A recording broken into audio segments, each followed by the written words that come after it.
C'est une prophétie dont le temps est déjà fixé. Elle marche vers son terme, elle ne mentira pas. Si elle tarde, attends-la, car elle s'accomplira. Elle s'accomplira certainement.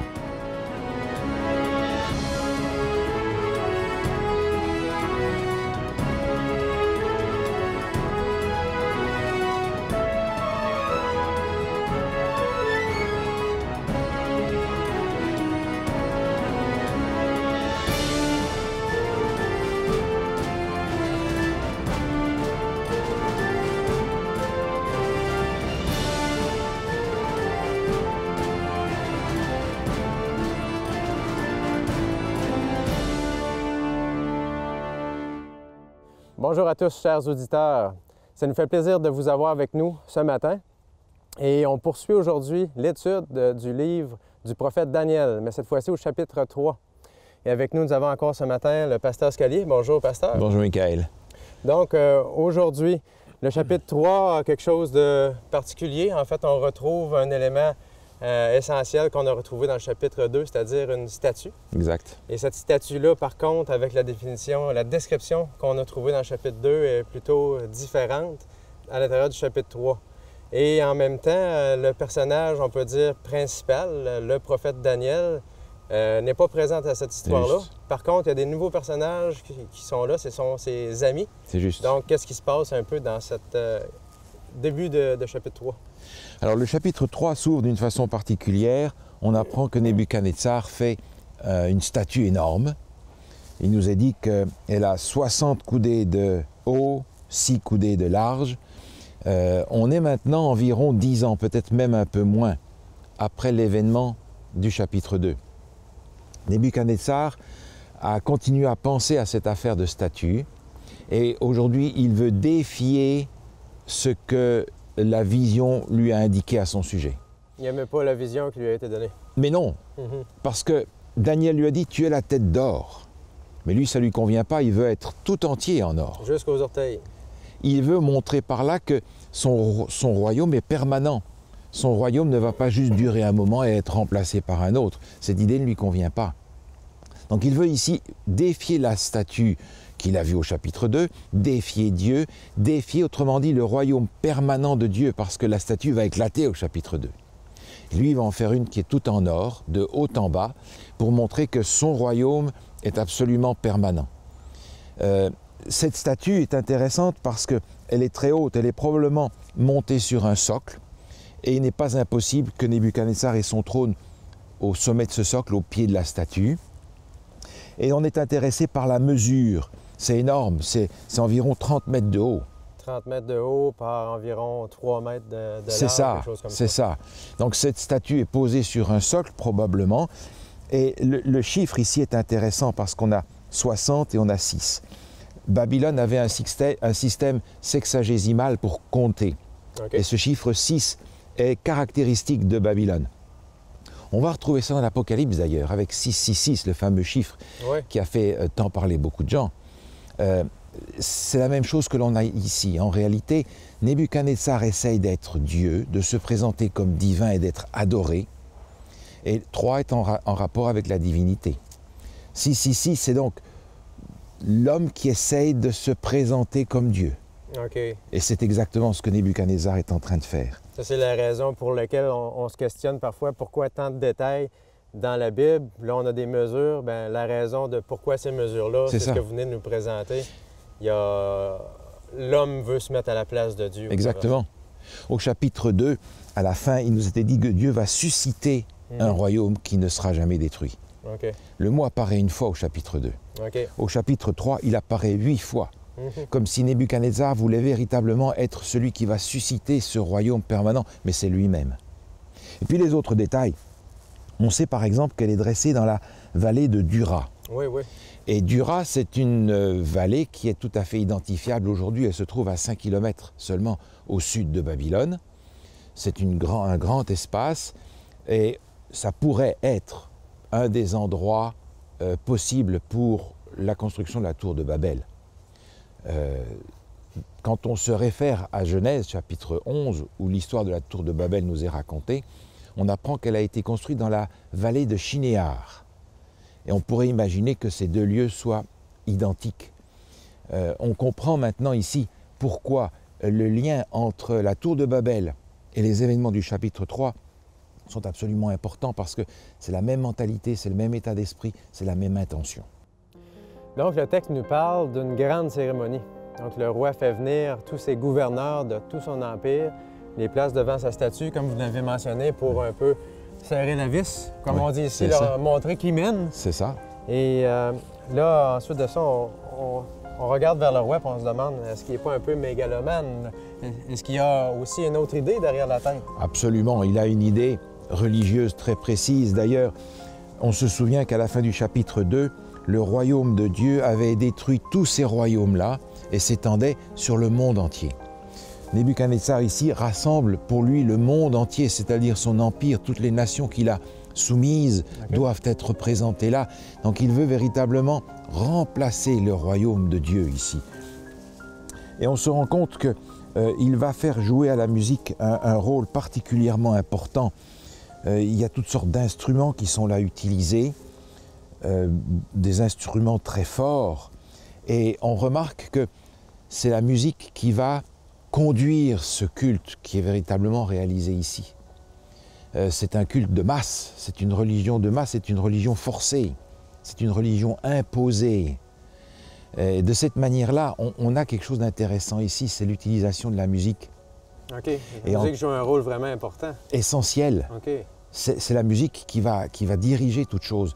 Okay. Et la force de cette musique va amener un culte imposé, un culte de masse, et aussi une expérience particulière.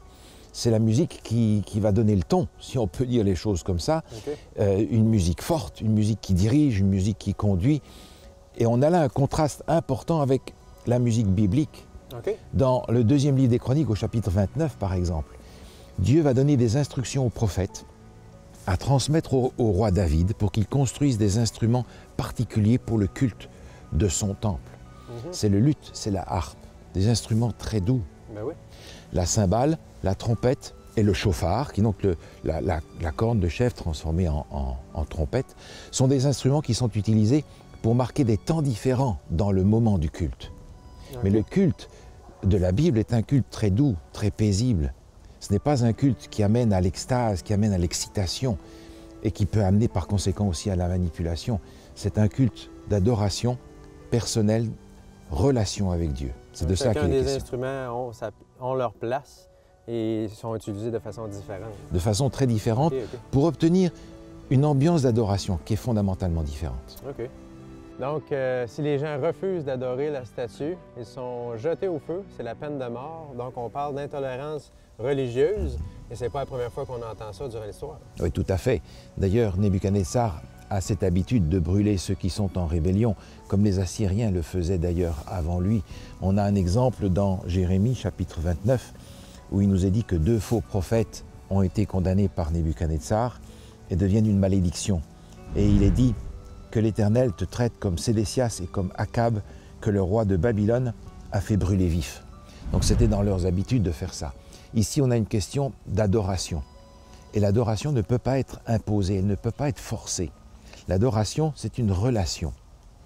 Le mot relier et religion ont une même racine. La religion doit nous relier à Dieu. Elle ne peut nous relier que par une relation d'amour, de révérence, d'admiration. Ça ne peut donc pas être forcé en aucune manière. Donc, ça demandait une audace de la part des amis de Daniel pour se tenir debout devant cette grande pression du roi et de tous ces gens-là qui étaient prêts à adorer ensemble. Il faut un courage extraordinaire. Il y a là des milliers de personnes probablement, et tous vont s'incliner quand la musique va jouer, et il va rester ces 3 personnages qui vont rester debout. Ils sont visibles devant tout le monde. Et là, c'est un véritable défi, parce que maintenant, Nebuchadnezzar a un problème. Il est venu pour affermir son autorité jusque dans les fins fonds de son empire. Et il y a là, à côté de lui, à Babylone, des gens qui publiquement défient son autorité. Il est obligé de faire quelque chose. Il faut qu'il agisse. D'ailleurs, on va accuser maintenant ces 3 jeunes gens. Et dans le texte, c'est intéressant, il est dit au chapitre 3, au verset 8, des Chaldéens s'approchèrent et accusèrent des Juifs. Et le mot qui est employé ici, c'est le mot manger. Ils ont mangé les Juifs, ils les ont dénigrés en disant, voilà, il y a des gens qui sont près de toi, qui sont des prisonniers de guerre, qui ne t'obéissent pas. Ouais. Alors, Nebuchadnezzar les appelle, et la réaction est intéressante. Il ne va pas les jeter dans la fournaise tout de suite. Il va leur dire, mais vous n'avez pas fait exprès ou bien? Est-ce d'une manière délibérée, Shadrach, Meshach et Abednego, que vous ne servez pas mes dieux? Il leur donne une deuxième chance. Et ces gens ne vont même pas prendre la deuxième chance. Ils vont dire, mais nous n'avons pas à te répondre là-dessus. Et le texte au verset 16, qui est leur réponse, est extrêmement fort. Nous n'avons pas besoin de te répondre là-dessus. Voici notre Dieu que nous servons peut nous délivrer de la fournaise ardente et il nous délivrera de ta main, ô roi. Sinon, sache que nous ne servirons pas tes dieux et que nous n'adorerons pas la statue d'or que tu as élevée. Et ça m'amène à poser la question, où étaient les autres Juifs? Est-ce qu'il y en avait seulement 3? Alors, probablement pas, il devait y en avoir d'autres. Ouais. D'ailleurs, dans Jérémie au chapitre 51, il nous est indiqué que Sédécias, qui est le roi de Juda à ce moment-là, que Nebuchadnezzar avait d'ailleurs lui-même mis sur le trône, est convoqué à Babylone. Et on comprend que ces deux événements coïncident. Autrement dit, Sédécias est là, le roi de Juda est là, les chefs de Juda sont là, et ils vont tous, eux, se prosterner devant la statue, sauf les 3. Donc ils vont donner un témoignage, non seulement devant tous ces gens qui ne connaissent pas Dieu, mais devant leur propre peuple, leur montrant ce qu'ils auraient dû faire eux aussi. Ouais. Donc l'enjeu est ici extrême, et on découvre que Nebuchadnezzar, dans cette situation-là, commence à être rempli de fureur. Il perd le contrôle. Sur quoi Nebuchadnezzar fut rempli de fureur, changea de visage. Et il va faire lier les 3 et jeter dans la fournaise ardente. Ce qui est intéressant, c'est que les soldats qui vont les porter dans la fournaise ne vont même pas pouvoir approcher, ils vont être tués par la chaleur avant même d'approcher de la fournaise. Parce que le roi l'avait fait chauffer. 7 fois plus, avait-il dit. 7 fois plus, alors c'était tout qu'un feu de camp, si on peut dire. Oui. Et on se questionne par rapport au roi Nebuchadnezzar. Est-ce qu'il avait oublié ce qui s'était passé au chapitre 2 avec la vision? Tout d'un coup, on dirait qu'il a perdu la mémoire. C'est incroyable. On pourrait penser qu'il a perdu la mémoire. D'un autre côté, on pourrait imaginer qu'il a pensé à ce qui lui est arrivé et qu'il a voulu transformer ça d'une façon différente. Nebuchadnezzar a une religion du moment, une religion rapide, une religion de maintenant, une religion d'émotion, de force, d'éclat.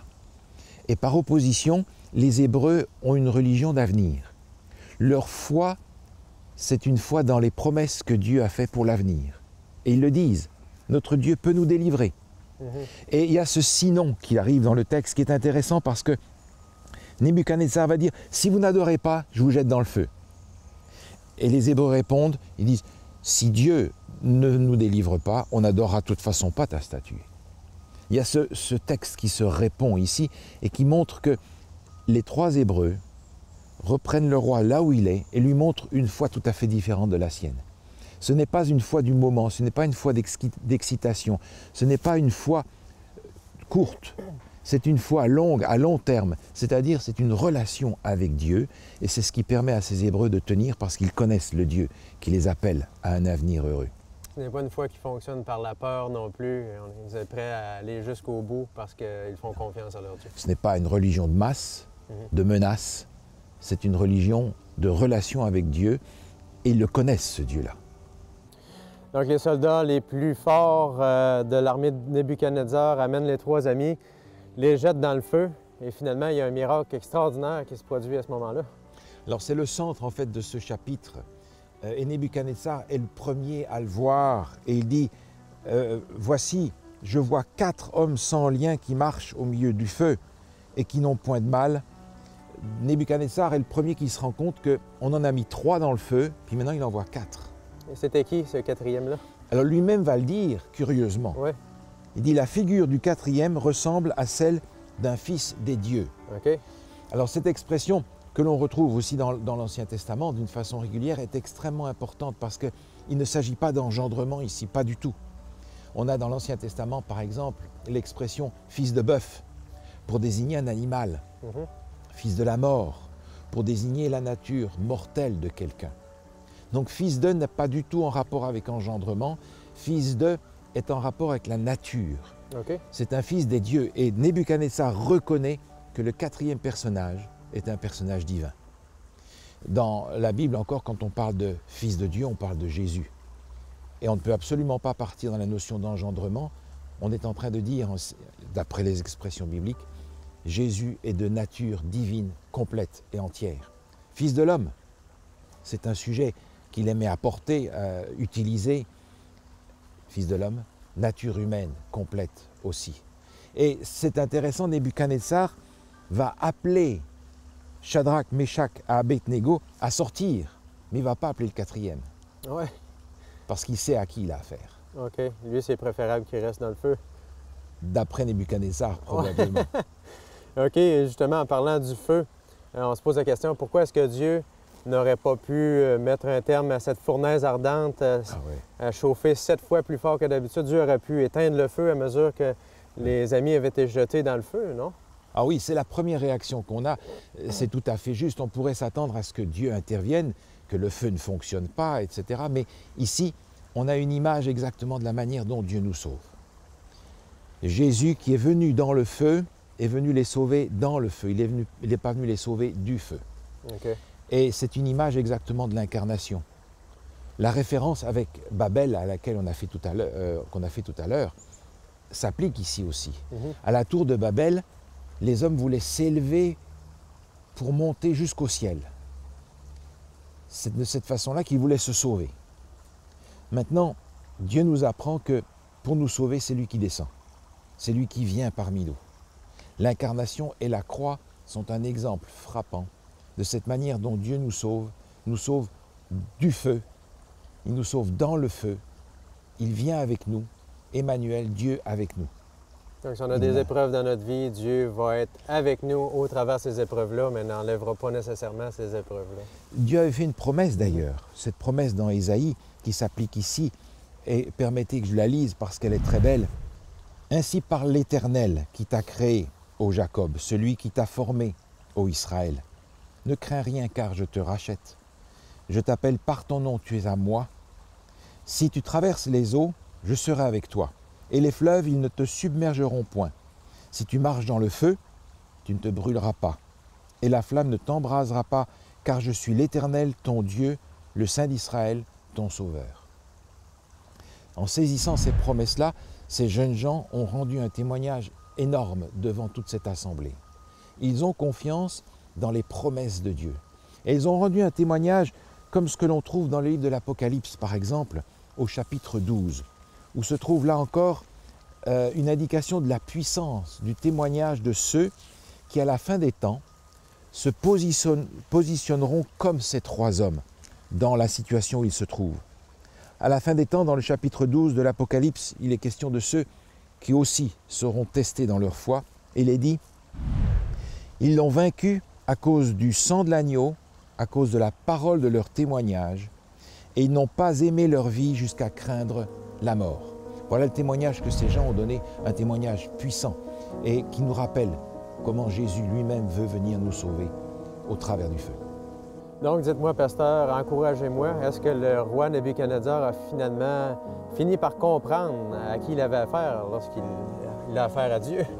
Oh, je doute parce que la réaction qu'il a traduit le fait que c'est un homme qui est complètement dérouté. Il est passé par une panoplie de sentiments et d'émotions. Il a commencé dans l'orgueil, la fierté, ensuite il est passé par la colère, il a eu peur comme jamais dans sa vie, maintenant il est humilié. Il essaie de récupérer la situation et c'est intéressant, au début il avait donné des ordres en disant voilà, quand vous entendrez la musique, vous devez tous adorer. Maintenant il va dire, je donne un ordre. Après avoir béni le Dieu très haut de Shadrach, de Meshach et d'Abednego, il va dire, voici l'ordre que je donne, tout homme, à quelque peuple, nation, langue ou qu'il appartienne, qui parlera mal du Dieu de Shadrach, Meshach et d'Abednego, sera mis en pièces, sa maison sera réduite en un tas d'immondices.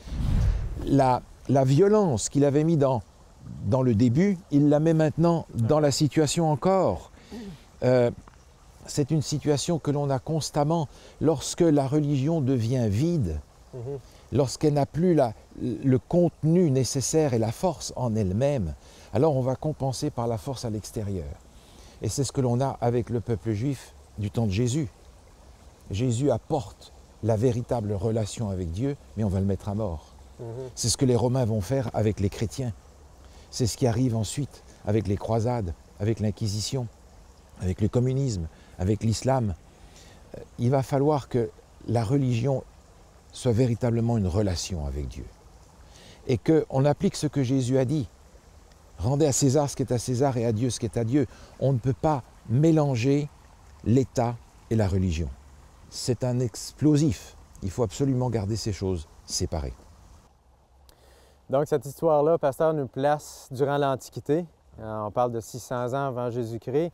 Donc, on a beaucoup évolué depuis ce temps-là. Alors, ce genre de situation, ce serait plutôt inconcevable de nos jours. Bon, c'est effectivement ce qu'on peut penser, mais quand on lit le livre de l'Apocalypse, on a des surprises parce qu'on a l'impression que cette situation va se reproduire encore à la fin des temps.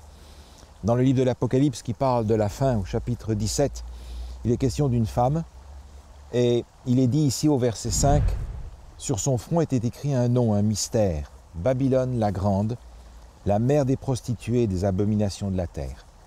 Je vis cette femme ivre du sang des saints et du sang des témoins de Jésus. » On a donc une reproduction de cette situation avec la Babylone spirituelle à la fin des temps. Et au chapitre 13, un petit peu avant, toujours dans l'Apocalypse, on retrouve encore un symbole, une bête cette fois-ci, avec la même attitude. Et le lien avec le chapitre 3 de Daniel est immanquable. Au chapitre 13 de l'Apocalypse, au verset 5, il est dit « Il lui fut donné d'animer l'image de la bête, afin que l'image de la bête parle, et qu'elle fasse que tous ceux qui n'adorent pas l'image de la bête soient tués. » Il est question encore ici d'adorer une image. Le lien avec Daniel est évident. On a donc à la fin des temps une reproduction de cette situation difficile qui va tester la foi des croyants de la même manière. De façon plus grande, à plus grande échelle, c'est ça? À l'échelle du monde entier, bien entendu. Maintenant, au chapitre 14 de l'Apocalypse, il y a 3 messages qui sont proclamés dans le monde entier par les anges. 3 anges qui se succèdent les uns aux autres. Et on ne peut pas manquer de faire le lien entre les 3 premiers chapitres de Daniel et les 3 messages qui sont apportés ici. Dans Daniel chapitre 1, on avait la fidélité de ces 3 Hébreux dans le manger, le boire, la fidélité à la loi de Dieu. Le premier message ici dit « Craignez Dieu, donnez-lui gloire, car l'heure de son jugement est venue et adorez celui qui a fait le ciel, la terre, la mer et les sources d'eau. » Ils ont gardé leur fidélité et leur adoration était leur fidélité. Dans le chapitre 2, Daniel, on a cette immense statue que Nebuchadnezzar voit en vision et qui va être détruite par l'instauration du royaume de Dieu. Et ici, dans le deuxième message, il dit « Elle est tombée, Babylone la grande, l'échec de tous ces royaumes. » Le chapitre 3, c'est Nebuchadnezzar qui demande l'adoration de sa personne et de son Dieu. Et il est dit, au message numéro 3, « Si quelqu'un adore la bête et son image et reçoit une marque sur son front et sur sa main, il boira lui aussi du vin de la fureur de Dieu, versé sans mélange dans la coupe de sa colère. » Là encore, ce message correspond à ce qu'on a vu dans le chapitre 3. Si quelqu'un adore la bête et son image. Il y a un lien entre ces chapitres 1, 2 et 3 de Daniel et les 3 messages que l'on a dans Apocalypse 14. Et je crois que ce message est extrêmement puissant. Pensez un instant. Il y a là à Babylone tous ces gens qui viennent de partout, de tout l'Empire, toutes sortes de peuples différents. Les Hébreux ont été déportés en partie parce qu'ils n'avaient pas été fidèles à Dieu, ils n'avaient pas rempli leur mission de rendre témoignage de Dieu dans le monde entier. Mais quand tous ces gens qui sont venus là vont rentrer chez eux dans tous les coins de l'Empire, de quoi vont-ils parler, pensez-vous? La fournaise. Ils ne vont pas parler de la statue de Nebuchadnezzar, on l'a complètement oublié. On va parler de ce qui s'est passé dans la fournaise et de la fidélité de ces gens qui étaient là et qui ont résisté et que Dieu a délivrés. Autrement dit, la connaissance de Dieu, à partir de là, va se répandre dans le monde entier, dans l'empire entier de Nebuchadnezzar, qui est extrêmement large. Donc, en fonction de ce que vous venez de nous présenter, Daniel et l'Apocalypse sont très reliés. On doit les étudier finalement ensemble. Absolument. Dans le livre de Daniel, comme dans le livre de l'Apocalypse, il y a un thème essentiel qui sort, c'est le thème de l'adoration. L'adoration, c'est quelque chose qu'on a oublié aujourd'hui. On l'associe simplement à un geste du corps, mais c'est une mentalité, c'est un état d'esprit, l'adoration. Et dans le livre de l'Apocalypse, on n'a pas de choix. C'est l'adoration soit de l'agneau, soit de la bête. Il n'y a que deux solutions. Et je crois que cet appel qui est adressé par le témoignage des 3 amis de Daniel, c'est un témoignage qui nous est adressé aussi aujourd'hui. Il me semble que dans le temps où nous sommes aussi invités à adorer. Adorer Dieu, adorer celui qui est venu à nous et qui a donné sa vie pour nous. Bien entendu, le monde d'aujourd'hui nous propose beaucoup de choses. Tout ce qui nous rend dépendants est en fait ce que nous adorons. Mais le message qui est prononcé dans l'Apocalypse au chapitre 14 est un message qui s'adresse encore à nous aujourd'hui, où il est dit « Craignez Dieu, donnez-lui gloire, car l'heure de son jugement est venue, et adorez celui qui a fait le ciel, la terre, la mer et les sources d'eau. » Le message de ces témoins de Jésus-Christ à cette époque-là s'adresse encore à nous aujourd'hui, parce que nous sommes invités à l'adorer de la même manière. Bonjour, je suis Wayne Atwood, président de Mieux Vivre. Ça me fait plaisir d'être avec vous aujourd'hui. Bonjour, je m'appelle Michael Cloutier et je suis vice-président de Mieux Vivre depuis 1 an déjà et ça me fait plaisir de faire partie de l'équipe. Cette année, nous avons fait une nouvelle expérience, celle d'enregistrer une série d'émissions à l'extérieur. Nous avons choisi la belle saison d'automne où il y a beaucoup de belles couleurs. D'ailleurs, ça a été très enrichissant et motivant de travailler en collaboration avec le pasteur Scalier. Depuis 2009, Mieux Vivre produit des émissions qui sont disponibles gratuitement sur notre site Web. Et vous savez, même si c'est gratuit, il y a évidemment des coûts associés. Donc, pour nous permettre de continuer, nous vous invitons à nous soutenir financièrement. Si vous avez aimé l'émission que vous venez de regarder, je vous invite à aller sur notre site Internet mieuxvivre.org. Merci de votre précieuse collaboration. Vous pouvez envoyer vos dons déductibles d'impôts de plusieurs manières. Que ce soit un don unique ou 2 dons mensuels, visitez notre site internet au www.mieuxvivre.org. Vous pouvez nous faire parvenir vos dons par carte de crédit, transfert bancaire, PayPal et même par la poste. Merci de votre soutien.